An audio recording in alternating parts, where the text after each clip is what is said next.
फुलांची वाट निरंतर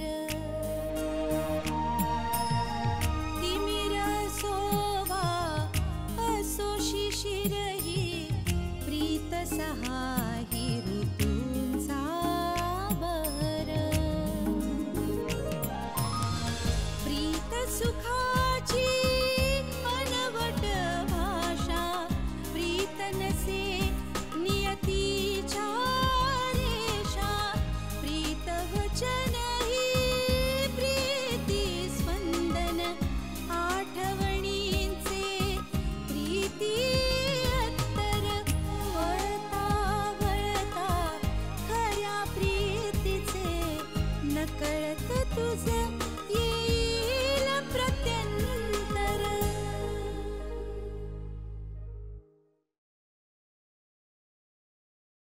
अरे पण मी बिपिन बद्दल खरंच काळजी वाटते म्हणून विचारतोय. सॉलिड अपसेट आहे यार, किंवा टेन्शन मध्ये तरी आहे. तुझ्याजवळ काही बोलताय का? अरे आई आई प्लीज प्लीज प्लीज प्लीज हे बघ नवस बोल नको ना, खबरदार. मी सांगतो, तुझ्या धाकट्याला असं वाटतंय की आपण प्रेमात पडलो, म्हणजे अशी त्याला भीती वाटते आणि हे त्याला नंदिताला सांगायचं नाहीये आणि नंदिताला हे कळत नाहीये. मी ना ऍक्च्युली देवाला मन्नत मागितली होती आणि आयुष्यात फर्स्ट टाइम मी प्रेयर ही केलो. नंदिता आता हा काय वेडेपणा आहे? तू इथे काय करतोस? हे माझ्या प्रश्नाचं उत्तर नाही. पण माझ्याकडे खरंच तुझ्या प्रश्नाचं उत्तर नाही. तुझ्यासाठी हा वेडेपणा असेल, पण माझ्यासाठी तो आनंद आहे. अगं अनवाणी चालण्यात कसला आनंद येतोय तुला? 2 तास थांबलास ना तर सांगू शकेल. 2 तास? म्हणजे सिद्धेश्वराला जायचा विचार आहे वाटतं. OMG, तुला कसं कळलं? लॉजिक. घरापासून तेच एक देऊळ इतकं लांब आहे. असू दे, पण हा टास्क का? हा प्रश्न तुला पडलाय, मला नाही. खरं सांगायचं ना तर मला कुठलाच प्रश्न पडत नाही. प्रश्न पडण्यासाठी विचार करावा लागतो. आता सध्या विचार करायला मला वेळ नाही. आणि विचार करायची हीच वेळ आहे. मला कुत्रा चावला या भीतीने कोणी नवस करतं का? भीतीपोटी लोक नवस करतात हे सुद्धा मला माहित नव्हतं. पण तुला काही झालंय ही कल्पना सुद्धा मला सहन झाली नाही. थँक गॉड ते खोटं होतं. किती हायसं वाटलं म्हणून सांगू. त्यापुढे हे अणवाणी चालणं काहीच नाही.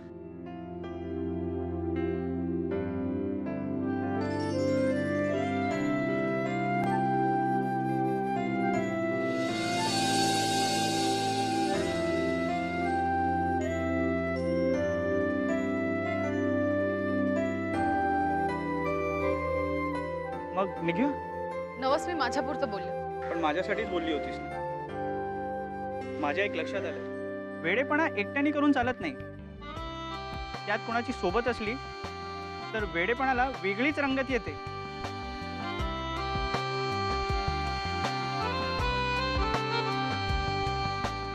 चला निघू. Let's go.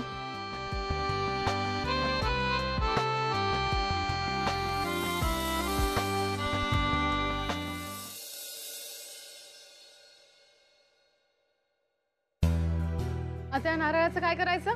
तो प्रसाद आहे, तो घरी जाऊन ग्रहण करायचा, म्हणजे खायचा. कुठल्या घरी नेऊ? अगं सध्या तरी तुझ्याच घरी घेऊन जा. आणि काय सांगू? अगं काय सांगू म्हणजे? म्हणजे मी घरी सांगितलं नाहीये की मी देवळात चालली. प्रत्येक गोष्ट तू घरी सांगूनच करतेस का? प्रत्येक गोष्ट घरी सांगावी लागत नाही. तेवढा कॉन्फिडन्स आणि फ्रीडम मला दिलाय प्रभाकरने. मग देवळात जातेस हे का लपवतेस? एक मिनिट, तू इथे माझ्या बरोबर आहेस याचं टेन्शन आहे का तुला? ए मिस्टर, देवळात मी तुझ्याबरोबर नाही, तू माझ्याबरोबर आलायस. आज पहिल्यांदा अनवाणी बाहेर पडली असणार ना तू? खरं सांगू, देवळातही आज पहिल्यांदा गेले. तू याआधी कधी देवळात गेलीच नाहीस? नाही, कधी जायची गरजही लागली नाही. अगं गरज म्हणून लोक देवळात जात नाही. देवळात गरज म्हणून जायचं नसतं, ते आज कळलं मला. वेगळा एक्सपिरियन्स, केवढी वेगळी शांती, वेगळं समाधान. समोर तो आणि शेजारी तू. मला पण असंच काहीतरी वाटलं. समोर तो आणि शेजारी तू.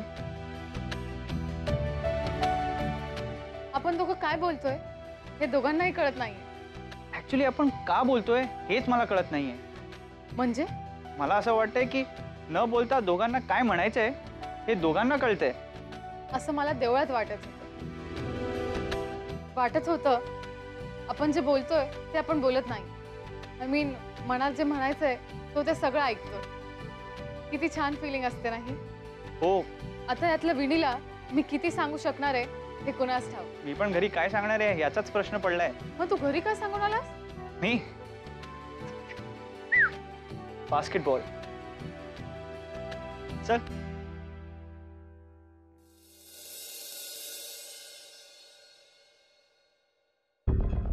फोन ऑफ करून कुठं फिरते ही पोरगी देवालाच ठाऊक.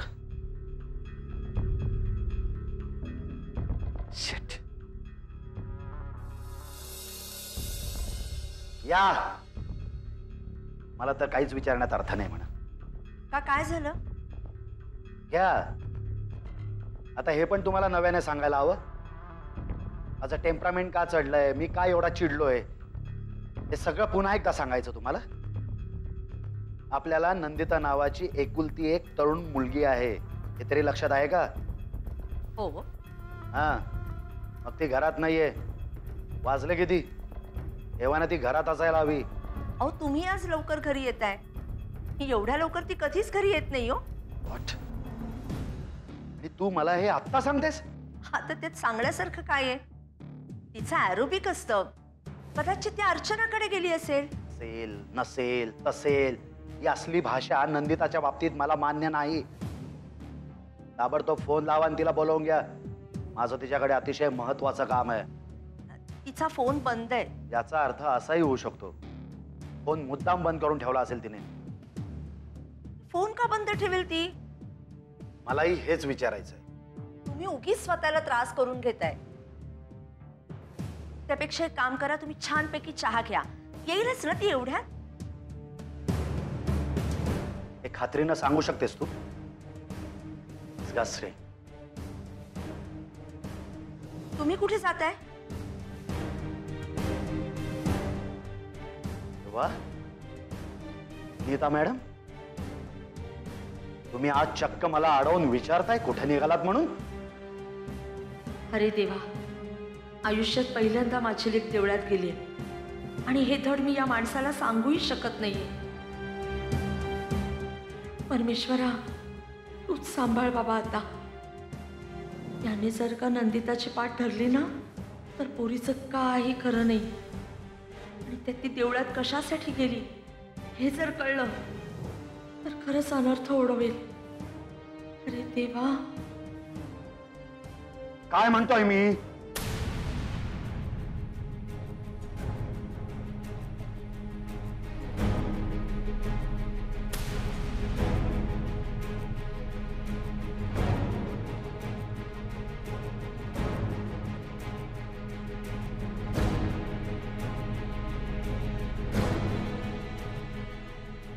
हॅलो हॅलो अर्चू, तू नंदिताला कसंही गाठ. अगं तिचा बाबा घराच्या बाहेर पडलाय तिला शोधायला. प्लीज अर्चू.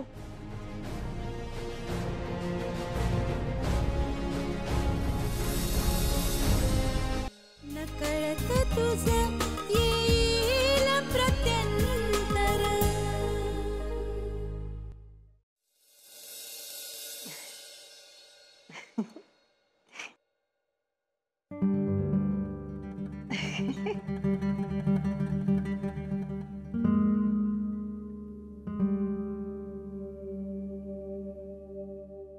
बिपिनच्या आईला हे कळवायलाच हवं. नाहीतरी आज ना उद्या त्यांना कोण ना कोणी बातमी देणारच. पण तोपर्यंत मी धीर धरू? म्हणजे माझ्या हाताशी फोन आहे, त्यांच्या घरचा नंबर मला तोंडपाठ आहे तरी. आणि तसंही बिपिनला हाताला धरून घराबाहेर काढलं त्याला बरेच दिवस झाले आता. त्या देसाई वहिनींना काय नेहमी चांगलं वागायची सवय. घेतील ऐकून.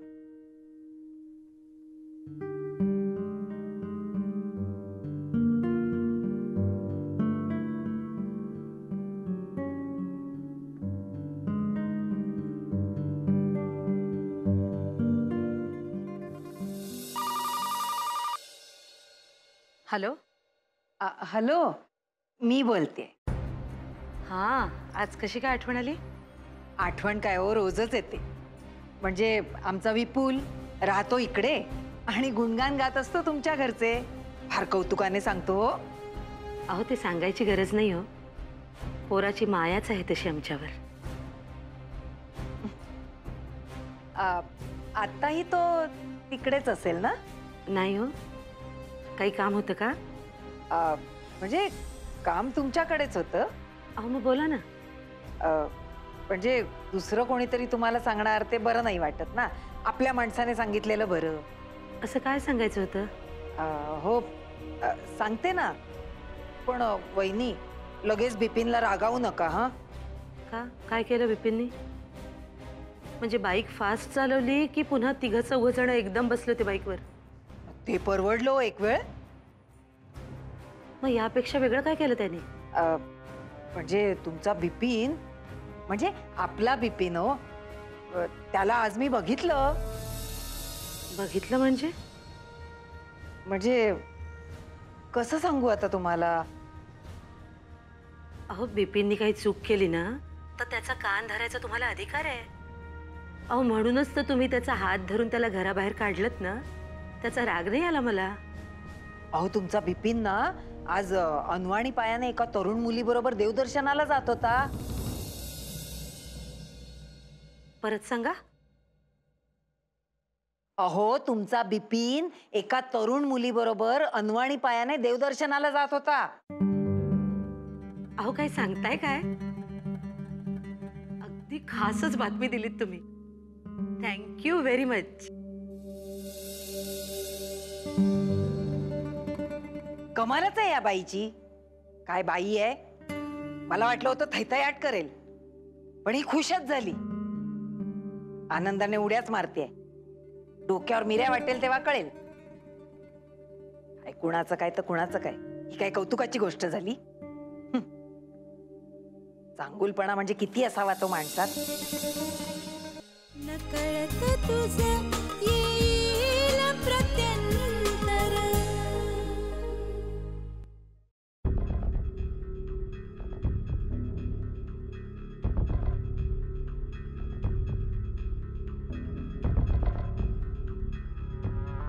आल्यापासून नुसतेच बसलात. तुम्ही बोलत का नाही आहात? अहो, काय झालं? नंदू भेटली का? Just shut up! दशरथचा फोन येईलच तेव्हा कळेल मग तुमच्या लेकीचा ठाव ठिकाणा. क्लासला गेली असेल, एरोबिक्सला गेली असेल. स्पष्टच सांगतो, तिचे क्लासेस सगळे बंद करायच्या. दोघींनी सरळ जळगावला निघून जायचं. तुमच्या लेकीवर पाय ठेवणं एवढंच काम उरलेलं नाही आमच्याकडे. प्रभाकर, बंडा, कुठे होतास? आता कशाला विचारतोस? दशरथला पाठवलं होतंस ना मला शोधायला? बाय द वे, मी त्याला घरी पाठवलं. नाही, आधी सांग, हा अवतार काय करून घेतलायस तू? गळ्यात हार, डोक्यावर टिळा. आल्या कौतुकाने सांगणार होते, पण आता नाही सांगणार. विनी, हा नारळ घे, प्रसादाचा आहे. छान नारळाच्या वड्या कर. प्रसादाचा आहे ना, नॉनव्हेजला वापरून नाही चालणार म्हणे. तू काय देवळात गेली होतीस? दशरथला विचार ना, तो सांगेल मी कुठं गेले होते. अगं, तुझी आई विनी एकदम काळजीत पडली होती. माझी पोरगी कुठे गेली म्हणून सारखी विचारत होती. हवं तर विचार तिला. त्याशिवाय तुझा फोन सुद्धा बंद होता. म्हणून मी दशरथला सांगितलं की जाऊन बघून ये बाबा म्हणून. काही बोलू नकोस. मी आधी नजरेआड झाले की घर डोक्यावर घ्यायचा, आता गाव डोक्यावर घेतोस. इथे आम्ही जातो आपल्या पप्पांसाठी देवात माथा टेकायला.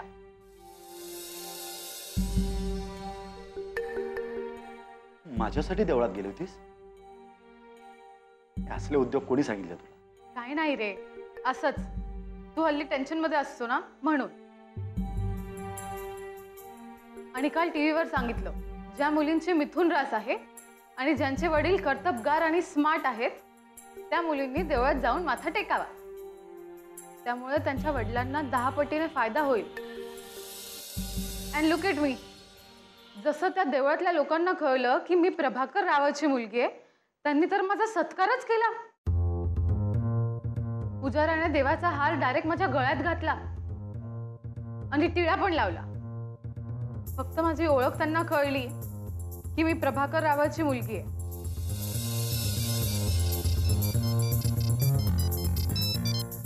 Hello, 1 second.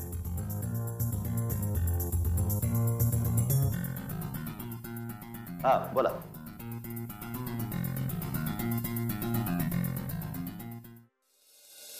मामा मॅगझिन बघ कसा वाचतोय.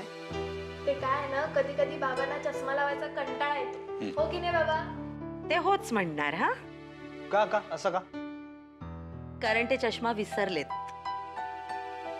ते अजून सिद्ध व्हायचंय.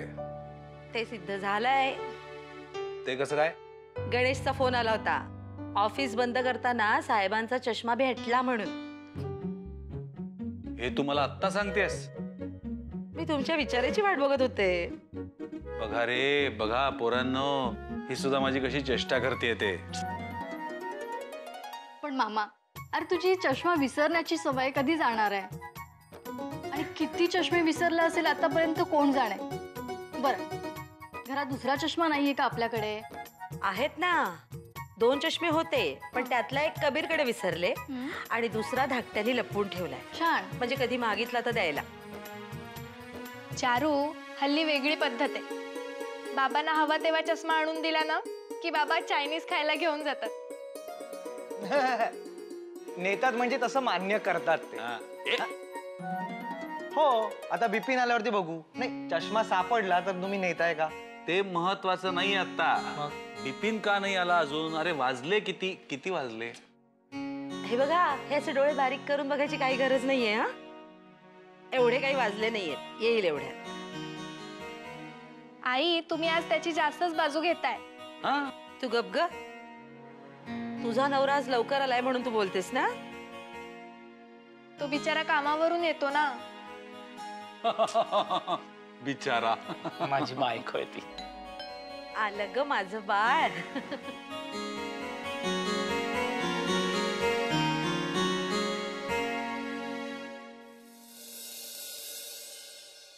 आला. करेल का? हा, अरे काय अनवाणी पायाने आलायस? बूट कुठे तुझे? एवढा गजब करायची काही गरज नाहीये. हा, विसरला असेल कुठेतरी तो बूट. छान. म्हणजे मी चष्मा ऑफिस मध्ये विसरलो तर केवढा गजब केला. हे बघा, तुमची आणि त्याची बरोबरी करू नका. तुम्ही चष्मे नेहमी विसरता. माझं पोरगं आज पहिल्यांदा बूट विसरले, हो की नाही रे? नाही नाही नाही, कुछ तो मिसिंग है. म्हणजे हा कुठेतरी बूट विसरलाय असं वाटत नाही. न वाटायला काय झालं? त्याचा चेहरा बघ किती उतरलाय.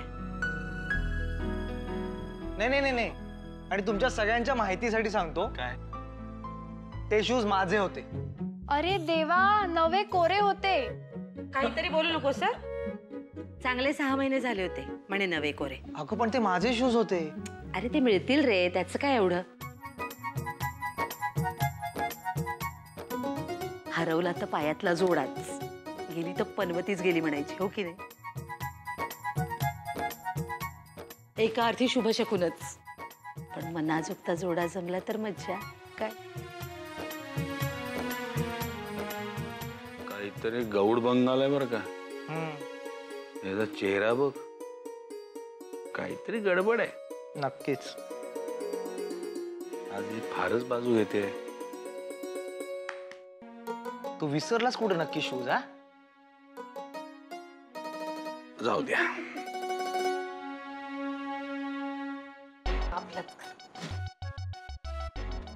भाजी सुद्धा कसली देत. काय झालंय आई? काय व्हायचं राहिलंय आणखी? अगं, माझं लग्न होत नाही म्हणून एवढी कशाला चिडतेस तू? की आता विपुल परदेशी जात नाही म्हणून राग आलाय तुला? ए बाई, त्याला काही बोलू नकोस. हा, त्या दिवशी वस करून अंगावर आलाय माझ्या. आता हात पण उगारायला कमी नाही करणार. हल्लीच्या मुलांचं काही खरं आहे?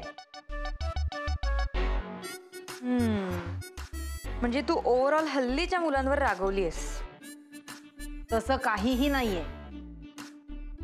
माझा मेलीचा चोंबडेपणा नडला. मी बरं करायला गेले होते. मला वाटलं होतं समजावल्यावर. आता कोणाला समजावायला गेली होतीस तू? काही नाही ग, ह्याचे मित्र.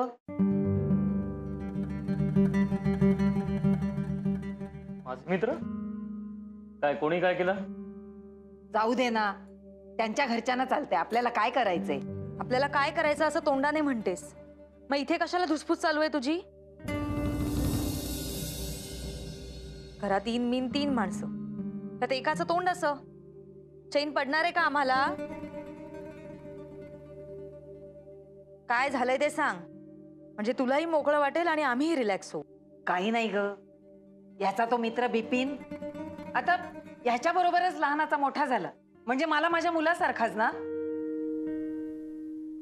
तो चक्क म्हणे एका तरुण मुलीबरोबर अनवाणी पायानी देवदर्शनाला जावं तसा निघाला होता. आता हे तुला कोणी सांगितलं? अगं कुमुदने पाहिलंय स्वतःच्या डोळ्यांनी.